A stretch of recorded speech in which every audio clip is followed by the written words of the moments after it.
Halo para pendengar, dimanapun kalian berada. Sudah cukup lama semenjak terakhir kali gue ngebuat konten bacotan pribadi. Nah, video ini dibuat berdasarkan request dari Sawerianya Nigredo fans yang minta gue untuk ngebahas detail kecil Makuya. Tapi setelah nonton, ternyata cerita anime ini terlalu menyebalkan dan gue nggak kuat untuk nonton berkali-kali. Cukup sekali dan jangan lagi deh. Jadi, gue mau minta maaf nih ke Nigredo fans karena sepertinya gue nggak bisa ngebuat detail kecil Makuya. Tapi sebagai gantinya, gue akan ngebahas topik lain yang muncul setelah nonton anime ini.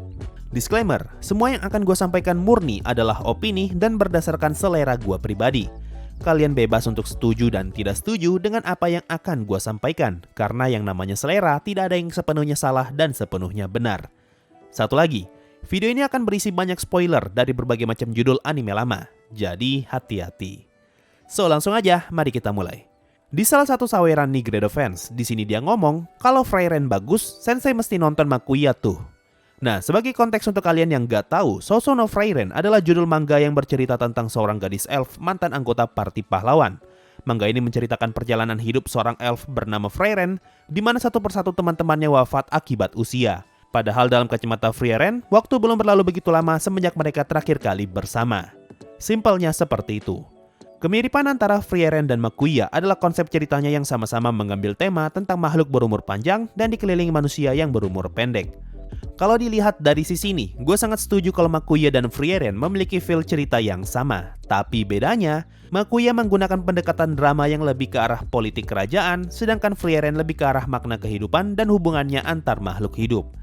Nah, masalahnya nih, semua cerita yang punya unsur romance plus drama plus perang plus kerajaan hampir bisa dipastikan akan berisi cerita cinta bertepuk sebelah tangan karena adanya campur tangan bangsawan dan perbedaan status derajat manusia. Sehingga yang namanya NTR hampir tidak bisa dihindari dalam cerita seperti ini. Apalagi kalau MC dalam ceritanya hanyalah karakter biasa tanpa kekuatan yang OP. Dan benar saja, baru beberapa menit cerita berjalan, kita langsung diperlihatkan hubungan antar dua temannya Makuya yang pada akhirnya berujung NTR setelah si perempuannya dihamili oleh pangeran. Bukan cuma itu, semua wanita dari ras Makuya diculik dan kalian pasti tahu seperti apa nasib yang akan menanti mereka. Nah, dua hal ini sudah bisa kalian temukan di babak awal filmnya, dan dua hal ini pula yang ngebuat gua jadi nggak mood untuk nonton animenya. Belum habis sampai di situ, ceritanya semakin menyebalkan ketika anak yang Makuya besarkan, yaitu Ariel, malah pergi meninggalkan ibunya lalu dia menikahi orang lain. Gua nggak mempermasalahkan hubungan cinta mereka, tapi perkembangan ceritanya malah menuju ke arah yang sangat menyebalkan, di mana Ariel pergi meninggalkan Makuya lalu hidup bersama orang lain. Nah, ini memperlihatkan kalau Ariel adalah orang yang sangat tidak tahu terima kasih. Lu bayangin deh, setelah semua penderitaan yang harus Makuya lalui demi membesarkan Ariel, anak ini malah pergi meninggalkan ibunya, padahal dia berjanji kalau akan melindungi ibunya. Andaikan saja Ariel pergi dengan baik-baik dan menepati janjinya untuk melindungi Makuya, ceritanya pasti akan jauh lebih mendingan daripada yang sekarang. Udah NTR, dramanya jebelin pula. Masih belum habis, ceritanya pun berlanjut di mana Makuya sekarang jadi incaran raja untuk dijadikan istri berikutnya. Lalu tiba-tiba terjadi time skip dan di sini rambut Makuya sudah sangat panjang. Nah, di sini si teman laki-lakinya ngomong kalau wanita dari ras mereka akan dianggap hamil jika memiliki rambut yang panjang. Sampai di sini gua makin kesel, udah temannya kena NTR, sekarang Makuya malah juga kena embat. Tapi setelah selesai nonton, gue pun cari tahu dan ternyata itu hanya kesalahpahaman doang. Kalimat sebenarnya yang dimaksud laki-laki itu yaitu dia menegur Makuya yang telah memanjangkan rambutnya karena rambut panjang adalah pertanda kalau wanita dari ras mereka sedang hamil. Jadi pada saat itu Makuya nggak hamil dan dia hanya malas potong rambut. Ceritanya pun berlanjut dan semakin menyebalkan ketika kita tahu kalau Makuya tuh nggak bisa apa-apa, nggak punya kekuatan apa-apa dan sama sekali tidak berdaya. Mirip-mirip dengan ReZero, di mana ketidakberdayaan Subaru itu nyebelin. Tapi Subaru masih bisa dimaafkan karena dia memiliki kemampuan untuk kembali dari kematian. Lah, Makuya udah nggak bisa ngapa-ngapain, temannya kena NTR, rasnya dibantai, dan anaknya ninggalin dia. Semua itu ngebuat dramanya sangat nyesek sampai gue males banget nontonnya loh. Ya, singkat cerita, animenya pun berakhir dengan happy ending, walaupun nasib temannya yang kena NTR tidak bisa diubah dan rasnya yang diculik pun tidak bisa diapa-apakan. Cerita tentang drama kerajaan emang nyebelin, apalagi kalau di-develop dengan sangat serius. Cuma, bukan berarti gue bilang anime ini jelek ya, tapi nyebelin aja karena nggak sesuai dengan selera gue. Nah, setelah gue jelasin sedikit tentang Makuya, gue pengen sekalian ngasih tahu ke kalian tipe cerita seperti apa yang nggak gue sukai. Jadi gini, Terakhir kali gue nonton anime beginian tuh di tahun 2011, yaitu Guilty Crown. Pada saat itu, gue ngikutin animenya yang masih ongoing tiap minggu. Dan juga gue masih nonton banyak anime dari berbagai macam genre. Singkat cerita, ternyata ceritanya yang awalnya keren, pelan-pelan berkembang ke arah yang cukup berat hingga ada NTR-nya, banyak temannya yang mati, dan MC-nya pun berakhir tidak mendapatkan apa-apa. Dari sini gue mulai belajar kalau ternyata gue nggak terlalu suka cerita yang punya unsur drama terlalu berat. Gue juga pernah nonton anime Gurren Lagann di Animax, dan ini adalah anime yang ngebuat gue sangat nggak suka dengan genre mecha.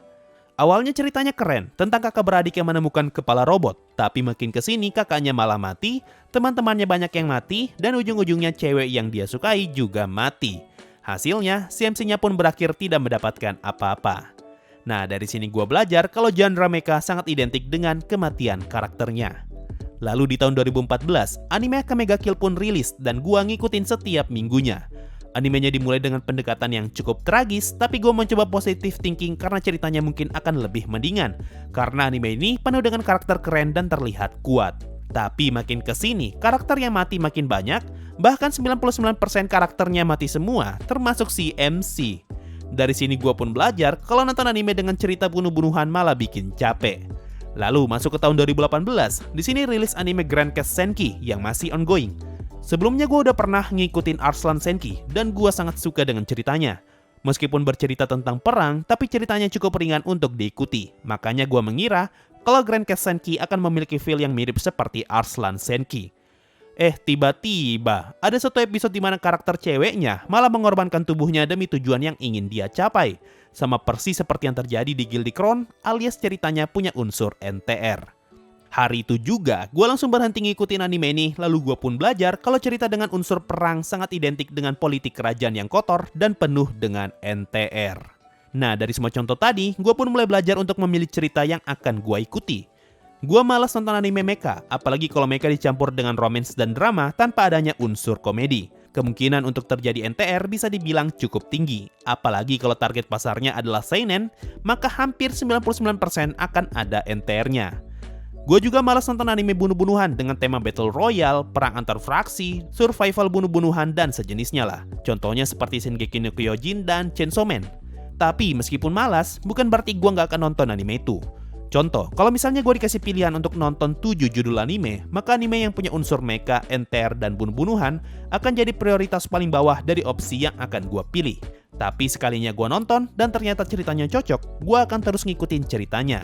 Contoh seperti 86, Yakusoku Neverland, Heavy Object, Kimetsu no Yaiba, dan masih banyak lagi. Nah, biasanya setelah tahu kalau gua nggak suka cerita bunuh-bunuhan, selalu akan muncul pertanyaan, lah bang, bukannya Overlord juga ada bunuh-bunuhannya ya? Kok abang suka?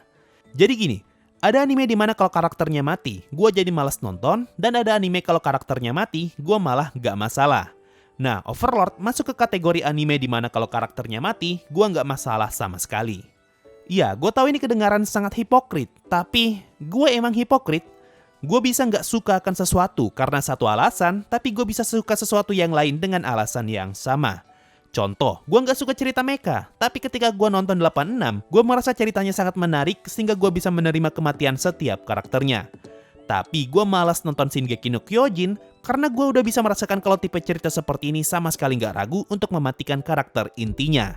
Ujung-ujungnya, gue malah capek. Nah, ini yang ngebuat gue sangat suka dengan cerita isekai. Mayoritas cerita isekai mengambil latar MC OP, di mana kalau MC-nya OP, otomatis dia bisa melindungi teman-temannya dan akan sangat sedikit karakter yang mati. Selain itu, MC OP juga sangat jarang kena NTR, karena tidak akan ada orang yang berani untuk mendekati heroinnya. Jarang ya, bukan gak mungkin.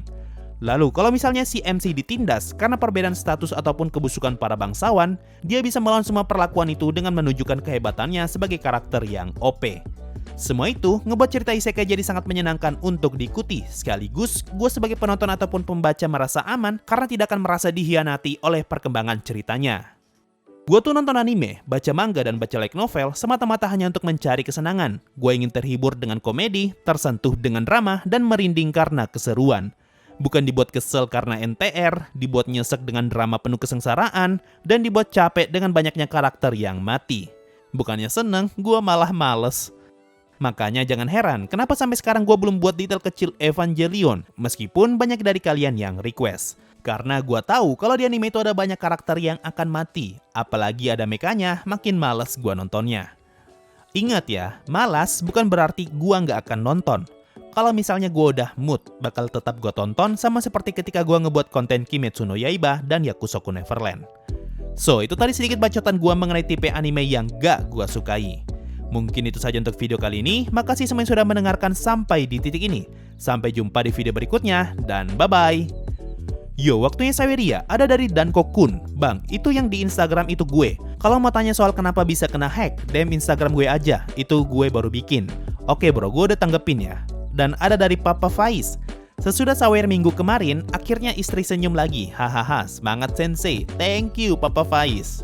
So itu tadi dari Saweria, makasih semua yang sudah donasi dan gabung jadi membership. Thanks a lot and bye-bye.